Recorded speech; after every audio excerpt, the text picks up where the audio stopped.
المتوسط بالتدريج اعتماد تدبير جهوي للكفاءات البشرية في انسجام مع النهج لا متمركز لمنظومة التربية ومع توجهات الجهوية المتقدمة مع تنويع أشكال توظيف مدرسي التعليم المدرسي ومكوني التكوين المهني، وذلك طبقا للمادة 135 من الميثاق العالمي التي تنص وكيرجعوا بالنص تنويع أوضاع المدرسين. يعني من هنا راه الميثاق وفعلا دارت في حينه احتجاجات عليه واحتجاجات على النقابات اعتمدته، لانه المساله ديال الخصصه وديال التعاقد جات فيه من الوقت اللي خرج. اذا هذه اسئله، واش هاد الناس فعلا هاد الشيء تيكتبوا كيطبقوا؟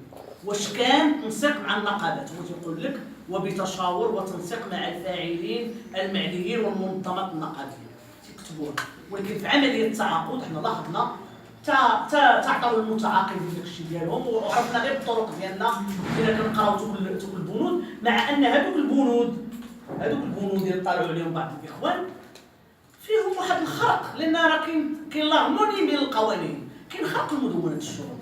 مدونه الشغل امتى كيكون عندنا واحد لو كونطرا ديتيرمين محدداها ثلاثه معايا السي اللي كيضل يفاوض في القطاع الخاص، ولكن قطاع التعليم ليس قطاعا يعني محدودا في الزمن. واحد البناي غيجيبني ليا واحد القطار غندير معاه عقده 6 شهور، واحد غادي يجني ليا اللوبيا شهرين، واحد غيجني الفريز شهر، هذا غيبقى يقري خصو يحس براسو متعاقد بشكل دائم الا لا دار شي حاجه كتبس في القانون ولا جاب شي خطا جسيم معروف في القانون. هذا ما كاينش هنا العقده كلها ديتيرميني في هذا الشيء ديال التعليم، ما كاينش عقده دائمه. وهذا حتى هو خص يطرحوه للاخوان اللي كيتفاوضوا في هذا الشيء، ان المساله ديال مدونه الشغل غير محترمه.